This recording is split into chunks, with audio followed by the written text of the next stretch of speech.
요즘 아침 저녁으로 날씨가 쌀쌀해졌는데 가을이 찾아왔습니다. 가을하면 무슨 계절이죠? 추수의 계절. 가을하면 추수의 계절인데 우리 하나님께서 가장 기뻐하시는 것이 영혼을 구원하는 것입니다. 근데 이제 영혼을 구원하는데 성경에 보면 이 전도에 미련한 것으로 영혼을 구원하신다. 그래서 아직도 우리 주변에는 예수님을 모르거나 영접하지 아니한 분들이 많이 있는데 우리 한번 우리 주변 분들에게 예수님을 전하겠습니다 라는 마음으로 옆 사람하고 인사를 하시는데 오늘은 길지 않아요. 겁먹지 마세요. 추수의 계절, 전도의 결실을 맺읍시다. 그렇게 한번 인사 시작. 추수의 계절, 전도의 결실을 맺읍시다.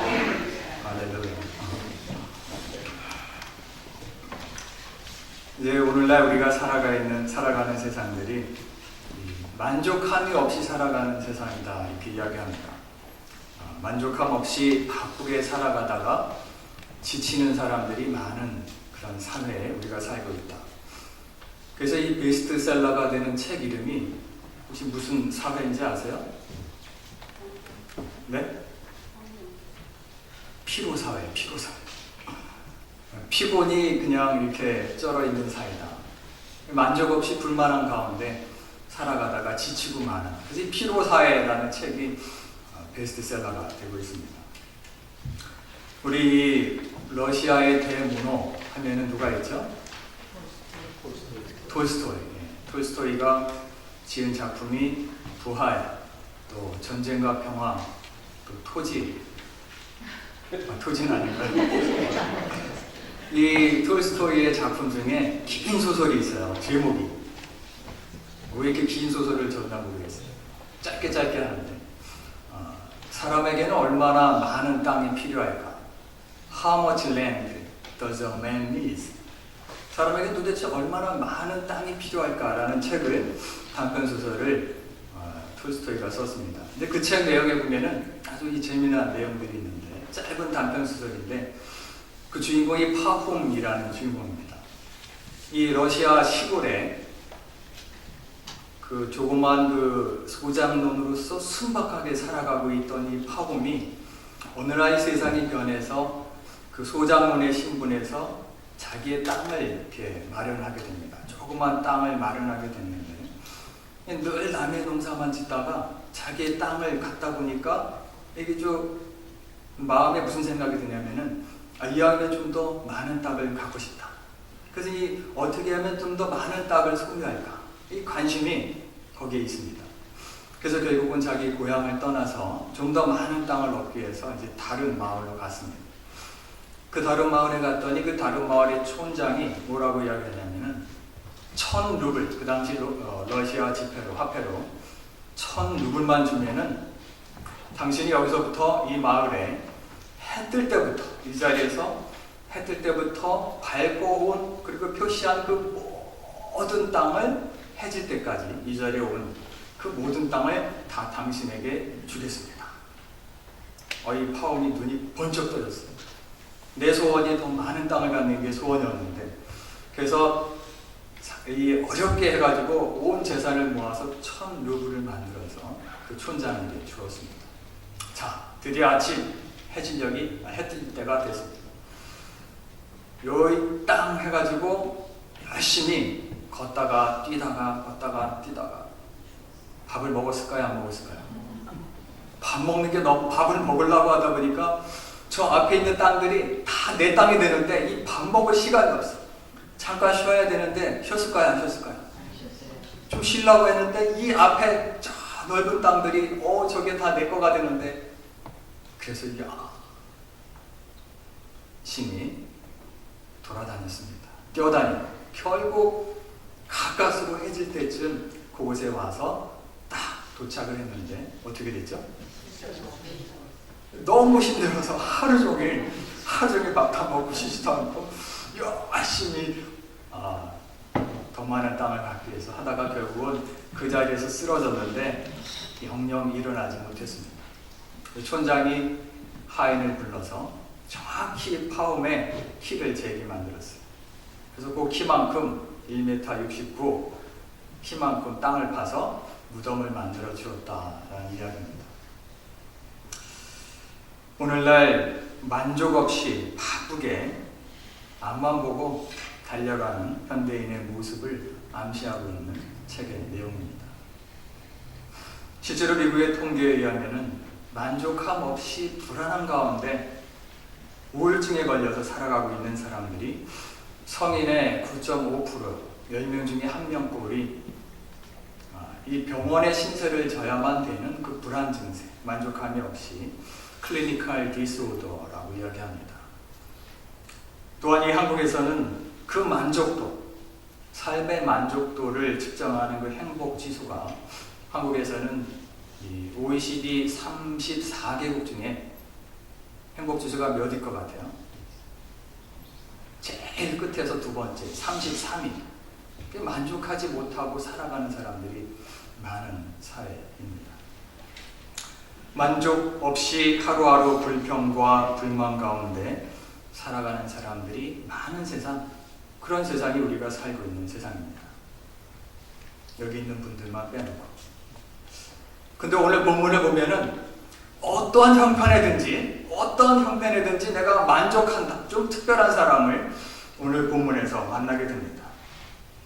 어떠한 형편이든지 내가 만족하며 살아간다. 사도 바울인데 이 에바브로디도라는 사람을 통해 선교금을 보낸 이 빌립보 교회에 감사의 표현을 하면서 이 빌립보서 전체 편지를 이제 마무리하고 있습니다.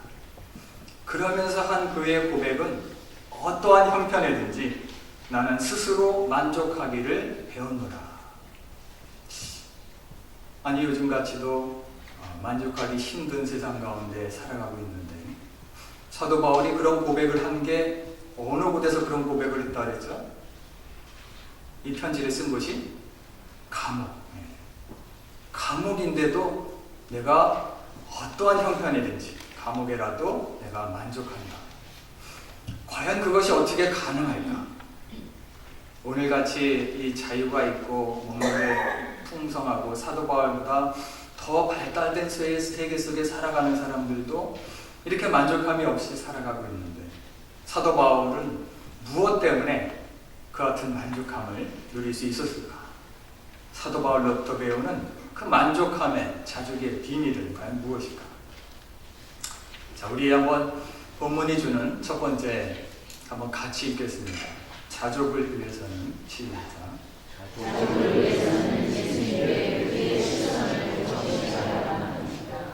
사도 바울이 어떠한 형편이든지 내가 contentment, 스스로 만족하는 자족, 어떠한 형편이든지 내가 자족을 배웠노라. 이야기한 것은 그의 삶 전체가 예수님께만, 세상이나 또 사람들 바라보는 것이 아니라 예수님께만 시선을 고정시켰기 때문입니다. 실제로 이 사도 바울 당시에 편지를 쓸 당시에 그 당시 빌립보뿐만 아니라 로마가 통치하고 있던 전 제국에 만연됐던 문화는 이 헬라 문화, 그 중에서도 스토아 학파라는 학파입니다. 그 철학이 그 헬라 사람들의 생각을 다 지배하고 있었는데 그 당시 황제였던 이 네로의 스승도 스토아 학파의 이 세네카라는 학자가 바로 네로 황제의 스승이었습니다. 이 스토아 학파라는 헬라 철학은 우리가 좀 더 자연과 일치된 삶을 살자, 자연으로 돌아가는 삶을 살자, 그리고는 욕심 없이 만족하며 살아가는 삶, 욕심 없이 만족하며 살아가는 삶이 그 헬라 철학의 목표였습니다. 그래서 이제 쉬운 예를 들면은 그 스토아 학파의 대표적인 사람 중에 하나가 기원전 4세기경에 있었던 디오게네스라는 사람입니다. 이 디오게네스는 그래, 우리가 욕심 없이 만족하며 하루하루 살아가야지. 그래서 이 사람은 무소유, 아무것도 갖고 있는 것 없는 무소유의 삶을 살고, 심지어 사람들이 볼 때는 홈리스처럼 노숙자로 이렇게 생각할 정도로 길거리에서 살았습니다. 큰 통 안에서, 길에 있는 통 안에서 그곳에서 먹고 자고. 근데 이제 그 당시 이 유럽을 정복했던 위대한 정복자 누굴까요? 네, 알렉산더 대왕이 그 디오게네스의 지혜의 소리를 들었습니다. 길거리에 사는 철학자인데 그의 지혜가 너무나 출중하다. 그래서 알렉산더가 디오게네스를 찾아갔습니다. 그리고는 그 디오게네스에게 호의를 베풀기 위해서 내가 알렉산더 대왕입니다. 유럽을 정복한 이제 아시아와 아프리카까지 넘보고 있는 알렉산더 대왕입니다. 당신은 내가 무엇을 해주길 원하십니까? 뭐라고 그랬죠? 뭐라고 그랬을까요? 디오게네스가?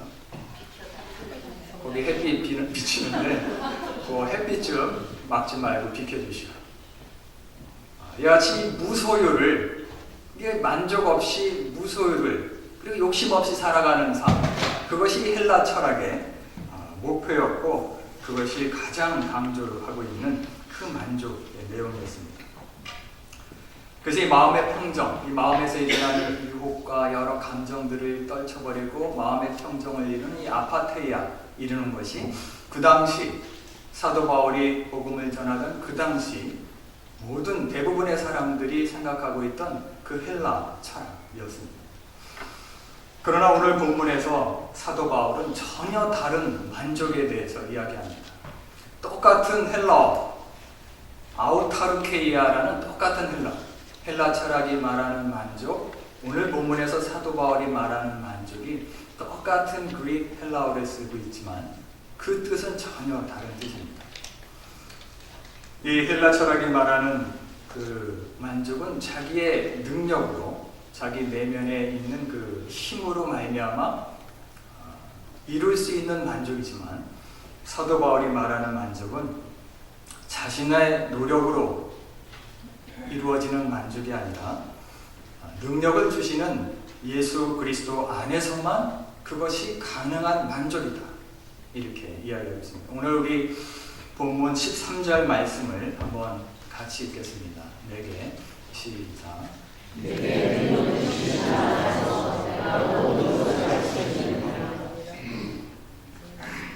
이 말씀이 이 앞절의 말씀을 보면은 이 11절에 자족하기를, 스스로 어떤 형편인지 만족하기를 배웠고 12절에도 이런 여러 가지 비천에 처할 줄도 알고 이 같은 만족함을 배웠느니라.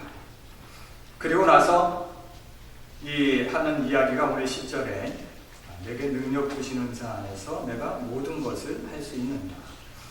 사도 바울은 이 자신의 힘으로 마치 당시 이 로마 제국에 만연되고 있던 이 헬라 철학과 같이 이 마음속에 일어나고 있는 그 욕망을 떨쳐버림으로 자기 자신의 내면의 투쟁으로 스스로 만족할 수 있는 것이 아니라 능력을 주시는 주님이 함께 하심으로 비로소 내가 모든 어떠한 환경에서도 자족하기를 배웠느니라.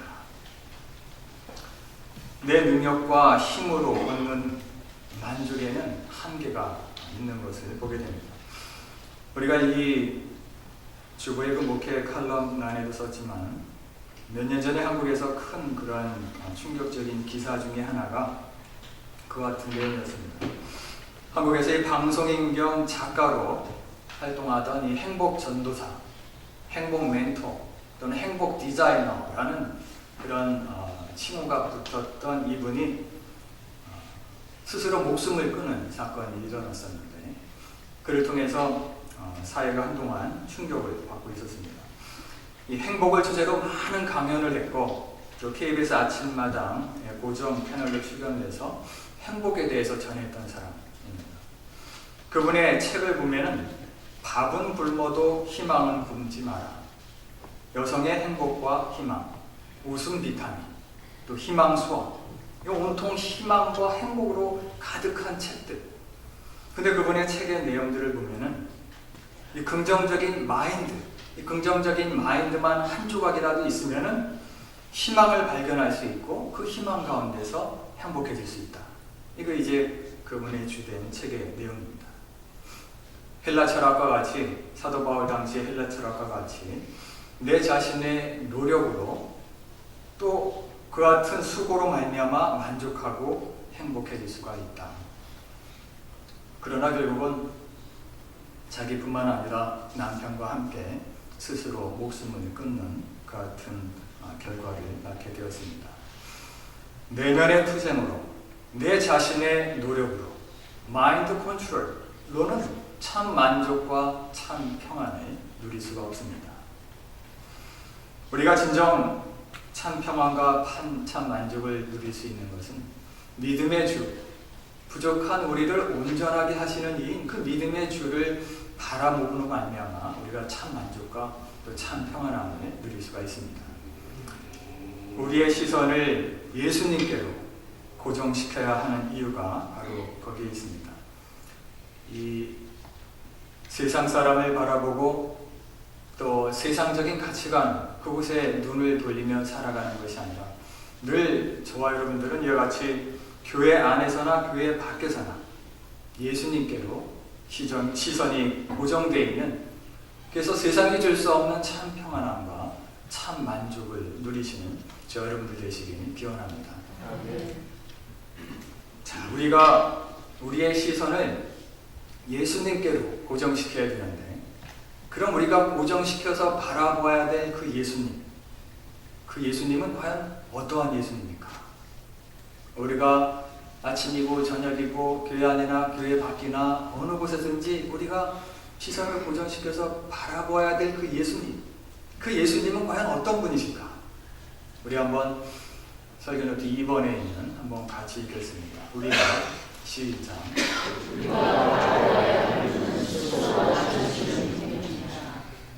우리가 바라보아야 할 분, 예수님, 스스로 낮추시는 분인데, 이 빌립보서에는 기독론의 핵심이라고 하는 예수님을 가장 잘 표현했다. 예수님을 표현한 많은 구절들이 있지만 예수님을 가장 잘 표현했다고 하는 그 기독론의 핵심이 되는 구절이 빌립보서 2장에 들어있습니다. 그 구절을 읽다 보면은 몇 절 안 되는 구절이지만 예수님에 대해서 우리가 확실히 클리어하게 이해할 수가 있습니다. 우리 좀 긴 내용이지만 한 구절 한 구절 우리가 바라보아야 될 예수님은 과연 어떠한 예수님입니까? 한 구절 한 구절 깊이 생각하면서 한번 같이 읽겠습니다. 너희 안에 시작. 너희 안에 이 마음을 품으라. 곧 그리스도 예수의 마음이니 그는 근본 하나님의 본체시나 하나님과 동등됨을 취할 것으로 여기지 아니하시고 오히려 자기를 비워 종의 형체를 가지사 사람들과 같이 되셨고 사람의 모양으로 나타사 자기를 낮추시고 죽기까지 고통하셨으니 곧 십자가에 죽으십니다. 이와 같이 하나님과 동등된 입장인데 그것을 마다하고 종의 형태를 가져서 인간의 몸으로 낮아지신 예수님, 그리고 그것으로 끝나는 것이 아니라 복종을 하셨는데 죽기까지 복종하셔서 죄인들이 달려 돌아가는 그 죄수들이 달려 돌아가는 그 형틀 십자가에서 죽기까지 하신 예수님. 예수님은 이와 같이 낮아지고 낮아져서 결국 죄인들이 달려 죽는 그 십자가에서 죽으십니다. 우리가 바라보아야 될 예수님은 그와 같이 자기 자신을 스스로 낮추신, 자기를 낮추시고 십자가에 죽으십니다. 스스로 자기를 낮추시는 예수님인 것을 보게 됩니다. 사도 바울도 다메섹 도상에서 예수님을 만난 후에 그의 삶이, 그리고 그의 시선이 전체가 예수님께로 고정된 삶을 살게 됩니다. 예수님만 바라보며 살아가는 삶. 그러다 보니까 사도 바울도 예수님과 같이 자기를 낮추는 사람으로 변화가 되었습니다. 그전에는 이 사도 바울이 어떠한 사람이었는가?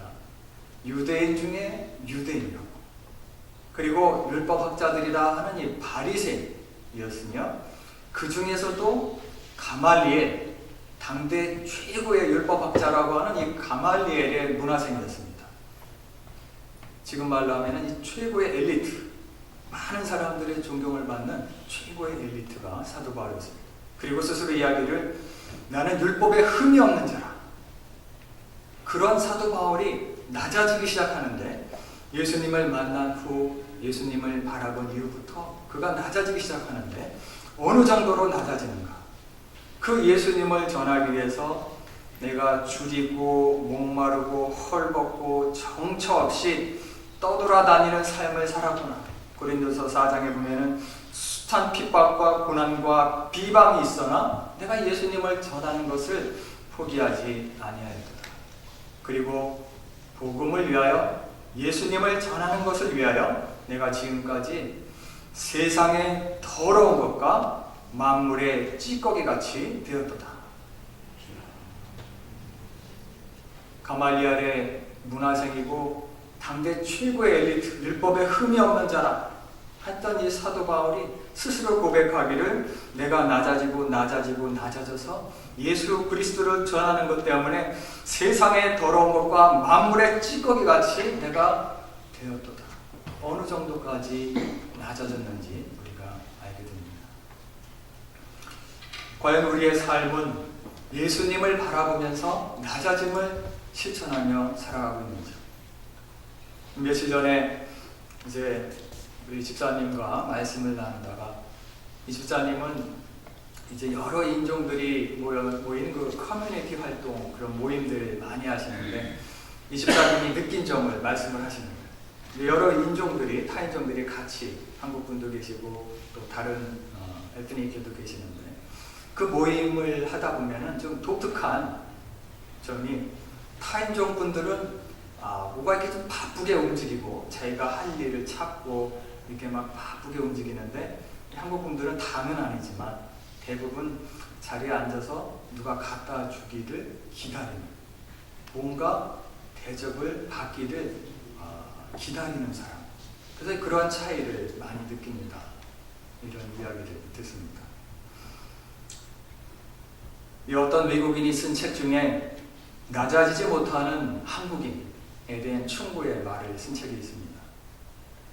이분은 구한말 미 감리교 선교사였던 호머 헐버트라는 선교사님이신데, 역사학자들은 표현하기를 한국 사람보다 더 한국을 사랑한 외국인이었다. 호머 헐버트를 이렇게 평가합니다. 한국말에도 능통했고 한국 문화에 대해서도 잘 알았고, 그리고 한국을 누구보다도 사랑했던 사람. 심지어는 이 을사조약, 외교권을 강탈해간 일본의 조약은 부당한 것이다. 이것을 알리기 위해서 고종이 특사를 헤이그로 밀파를 시켰는데, 그 헤이그 밀사 사건의 이 배경이 되고 배후가 되고 그 사람들을 외국에서 도와줬던 사람이 고종의 특사로 역시 함께 갔던 이 헐버트였습니다. 결국은 1910년에 이 조선이라는 나라가 없어지는 것을 보고 너무 마음이 아파서 책을 썼습니다. 내가 살아가는 조선이 왜 이 세상에서, 세계 역사 속에서 사라졌을까? 조선의 멸망, The Passing of Korea라는 그 책을 썼는데, 그 책의 38페이지에는 이와 같은 내용이 기록되어 있습니다. 조선 사람들은, 내가 사랑하는 조선 사람들은 더 많은 지식을 갖고자 하는 노력, 그리고 그 내면 세계, 그 철학의 내면 세계를 좀 더 넓히고 정신 세계를 좀 더 깊게 하려고 하는 그 삶과 지식과 그 문화를 좀 더 풍요롭게 하고 자신의 삶을 더 풍요롭게 하는 그 내면 세계의 넓이와 깊이를 하려고 풍요롭게 하는 그 노력은 부족함에도 불구하고 사회적인 지위 향상에 대한 요구, 사회적으로 높아지려고 하는 요구, 좀 남들보다 옆에 사람과 비교해서 수단과 방법을 가리지 않고 좀 남들보다 높아지려고 하는, 밟고 올라가서라도 높아지려고 하는 그 욕구는, 그 열망은 간절하다. Passionate desire. 그 열망이 너무나 간절하다. 조선 사람들은. 그것이 조선이 이 세계의 역사 속에서 사라진 이유 중에 하나이기도 하다. 과연 우리 자신의 모습을 보고 있지는 않은지요. 사람들이 모인 사회이기 때문에 우리가 그 같은 이 질서를 무시할 수는 없지만 우리 스스로가 그 같은 직분에 연연해 있고 있지는 않은지, 우리가 바라봐야 될 예수님, 교회 안이나 교회 밖에서나 우리가 바라봐야 될 예수님은 이같이 스스로 자기를 낮추시는 예수님, 그 예수님이신 것을 기억하시기 바랍니다.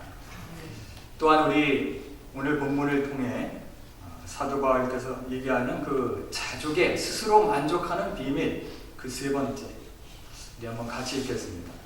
예수님을 시작.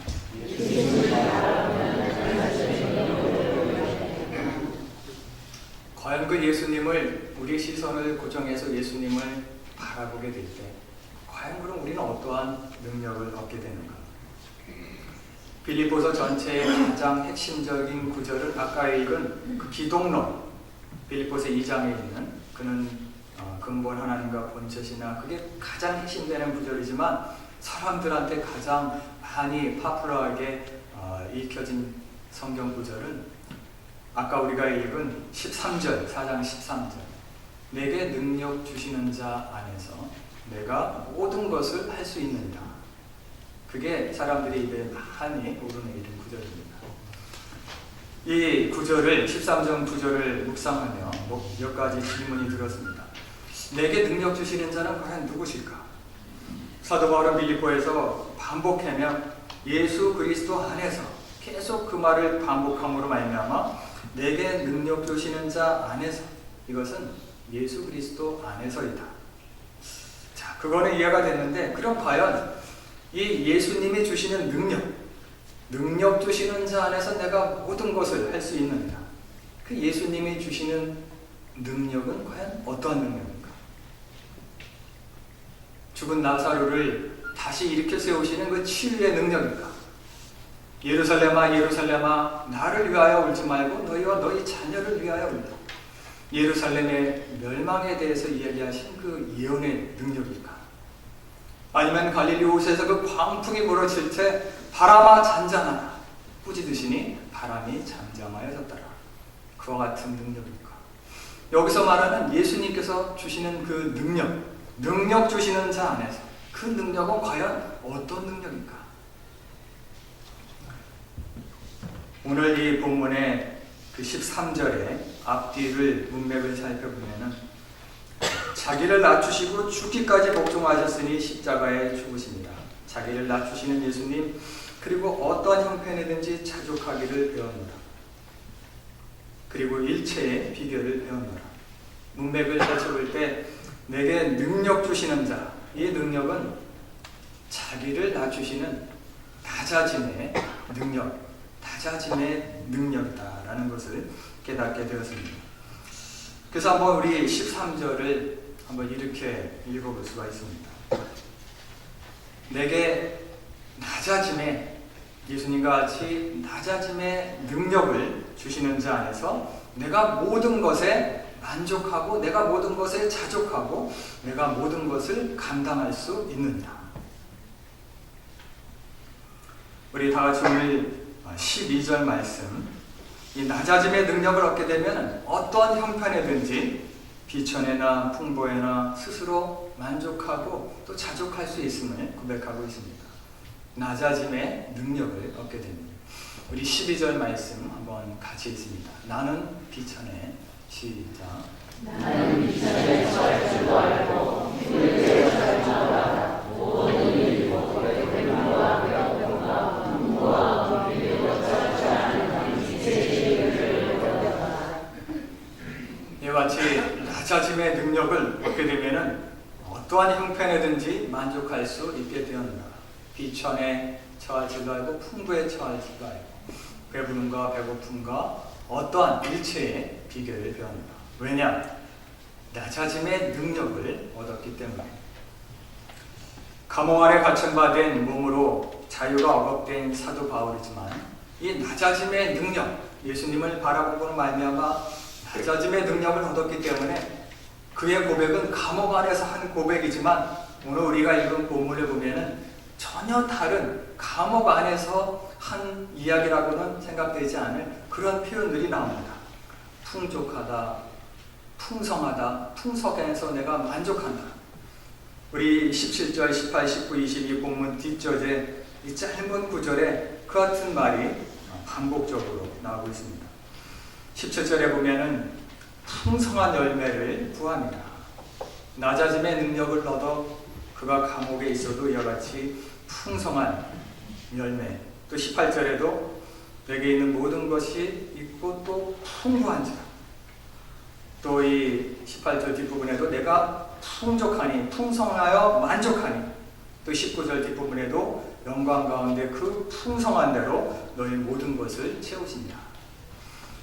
사도 바울이와 같은 고백을 할 수 있었던 것은 그가 이 낮아짐의 능력, 예수님을 바라보로 말미암아 낮아짐의 능력을 얻었기 때문에 감옥에서도 이와 같은 고백을 할 수 있었던 것을 보게 됩니다. 이제 한 15년 전에 미국에 처음 올 때 저도 이 단단한 마음을 먹었습니다. 낮아져야지.